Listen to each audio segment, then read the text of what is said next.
Hello, Dr. Diamond Club podcast listeners. My name is Brian Wright, national keynote speaker, CEO of New Patient Group, the founder of the Dr. Diamond Club, and co-host of the Dr. Diamond Club podcast. Today, we're going to focus on internal marketing and how it trumps everything. Effective frequency.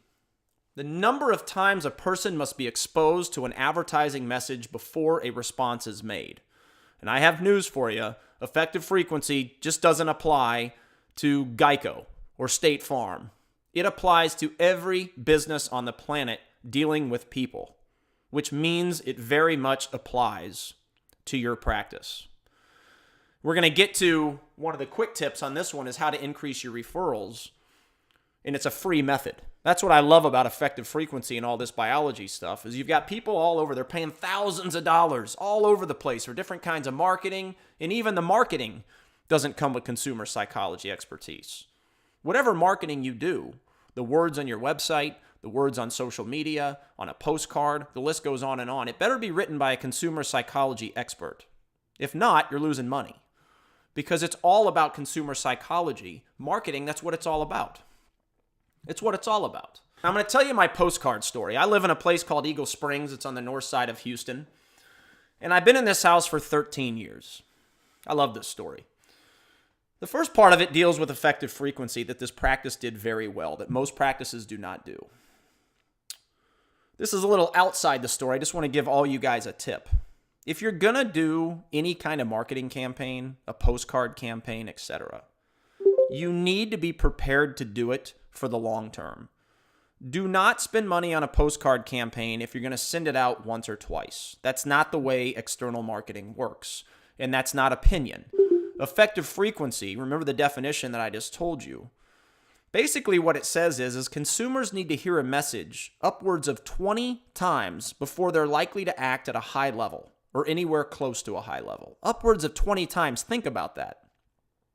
Think about that for a second. That's a lot of times.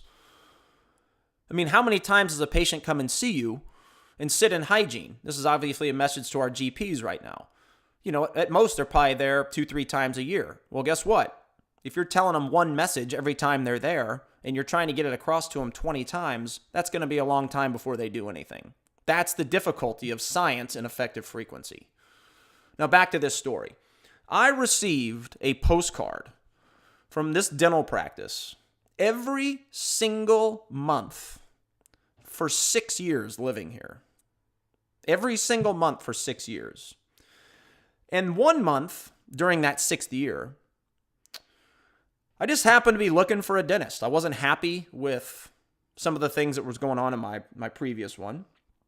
And they just happened to hit me at the right time. And that is what external marketing does. You've got to keep hitting a person until you hit them at a time where there's a pain point that they need solved.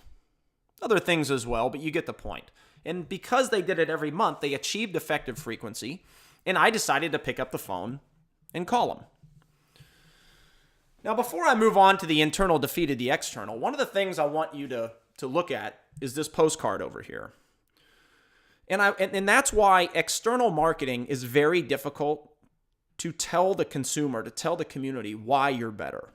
The best way to do that is with internal marketing for hundreds of examples. And the next best way is through social media and on your website. But even that's hard. External marketing, it's very difficult because look at that postcard for a second. Where is the value? If you slap the name of your practice on that postcard, where on that postcard does it tell the consumer why you're the best in town? And the answer is it doesn't. And it's very difficult for it to. We're going to discuss some ways that you can do it later on. But where does it discuss the value? It's absent, meaning that right now, the only thing that this consumer is going to come in for you for, to see you, is because you're the cheapest. Right now, it is this person's cheap, I'm going to give them a try. So right now, there's no value in their mind, which is a problem. Again, going back to why consumers don't see value in dentistry, why only half the country goes. Right now, they're price sensitive to why you're the place to be. Now, if I pick up the telephone and I call from this postcard, that is when your external marketing is over. External marketing's done. Now internal marketing takes over, which is why internal marketing, we're going to talk about it more, it produces by far the largest return on investment, not even close. Because it's the only form of marketing where all other marketing ties in with. Because now your people on the phone, when they gather that call, they have to begin the value proposition that your external marketing cannot do. Every word, the verbiage skills that come out of their mouth is marketing. It has a direct perception on how consumers view your business before they even get into your business. Every word they speak, every breath they take, everything they do is internal marketing. And if they're not shedding value on every aspect of what you provide over your competition, this postcard is not enough to get them in. So your people have to be great. Now back to the story on this is I picked up the phone and they were terrible. They were rude. The person didn't answer with their name. Sounded like she hated her job. And this is a practice that's dumping external marketing dollars to increase call volume with people who answer the phone like that all the time. And it's why, again, internal defeats the external all the time. And it also did it with this practice, but in a different way. It defeated the external because their dollars are going down the drain with the amount of people they're losing on the phones. That they probably don't track either, so they don't even know it. But I decided to go anyway, just because I wanted to check them out, okay? I get in there, and it's even worse. I wait 20, 25 minutes past my appointment time. Mind you, I'm a new patient, never been there before. The people were rude. It just wasn't that great. It was the normal healthcare experience. Lack of customer service, efficiency, list goes on and on. And that is why all of this ties together. Because if you're going to do marketing, you better darn well send it out multiple times, and it needs to be ongoing pretty much forever. You need to hit them monthly for the life of your practice. But when they do call, you better darn well have your internal right in order to make sure that effective frequency pays off for your practice. It all ties together because everything you do is marketing. Needless to say, I'm no longer a patient at that practice. That was a one-stop shop, a one-time visit, and it was all over. Now, talking about what I was just talking about. Internal marketing sits at the top. It sits at the top. There's all kinds of reasons. But what I really want to get it through everyone, especially our own clientele listening today, because this is stuff that when you talk to commercial CEOs, executives, they just eat this stuff up. But it's always been different in healthcare because of what you've been taught. Digital and online marketing, external print marketing, it's a needed thing. They're great. But they're worthless unless your internal marketing operates at high levels. Because if you do an external marketing campaign, the goal is either to get them to drive to your website, which in turn, they're going to call you, hopefully, if your website's converting, which means internal marketing takes over. If the external marketing campaign, they pick up the phone and call you immediately, then it goes right to internal. Everything feeds back to internal, and internal marketing is the only form of marketing that can plug the holes in the boat and let you convert more people than you currently are to get rid of those lost opportunities while generating new opportunities as well. External marketing can't help you close more people. Social media, your website, they can't help you close more people. Internal marketing can, and that's why it's the most powerful. However, there's a disconnect. It's the least invested in by doctors. Somebody explain that to me. Walt Disney, Apple, the most famous organizations are obsessed with it. The highest producing practices.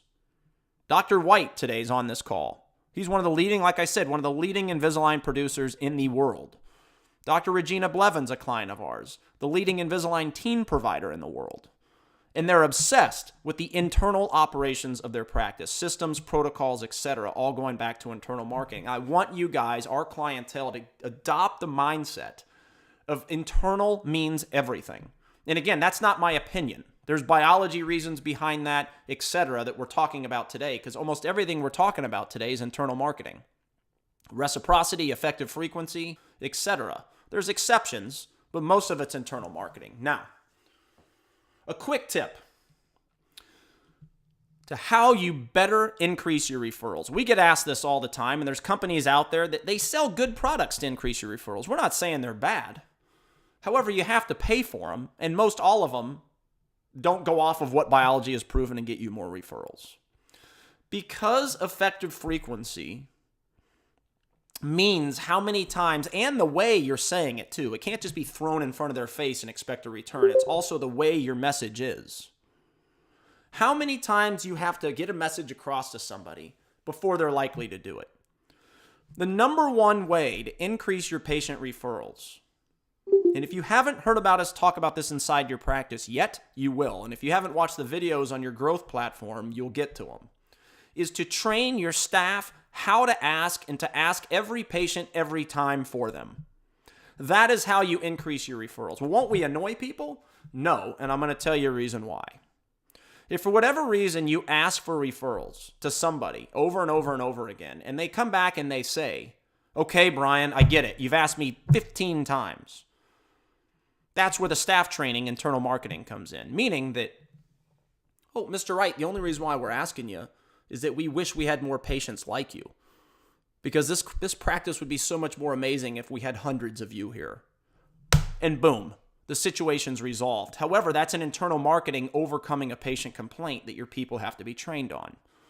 And that's how you increase your referrals. But you also do it in a different way. Eric loves talking about this because it's a Ritz-Carlton type situation. Is to make sure you and your staff are asking every patient inside your door, every person, every consumer inside your door, how did the experience go today? Did everything go well? Obviously asking in your own way. You don't want every single employee to go, how was your experience today? No.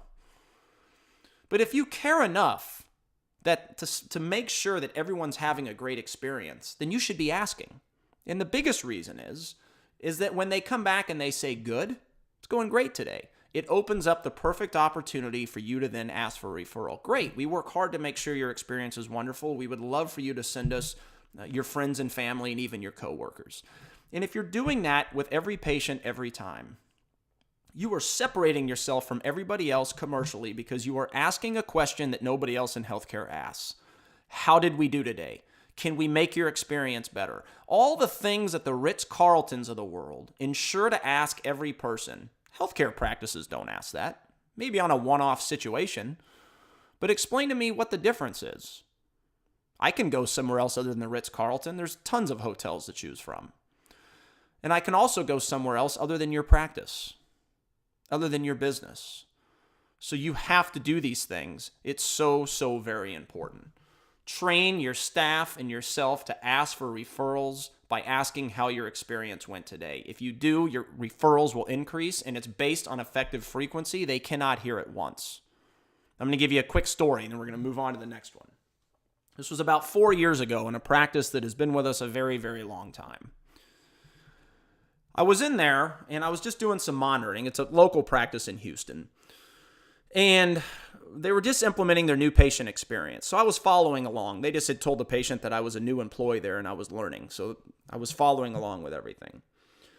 And they got done with the new patient experience, the welcome tour, the interview. And I had heard the person doing the tour and everything ask for referrals twice.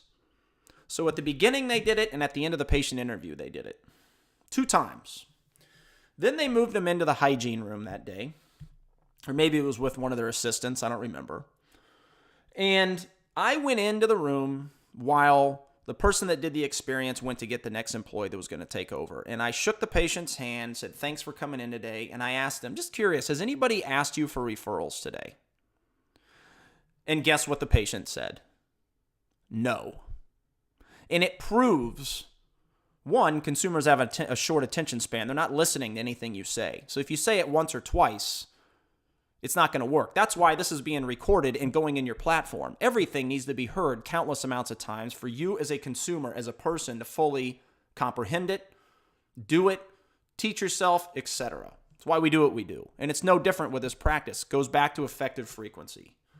That consumer, that patient did not hear that girl asked for referrals 2 times. Didn't hear it once.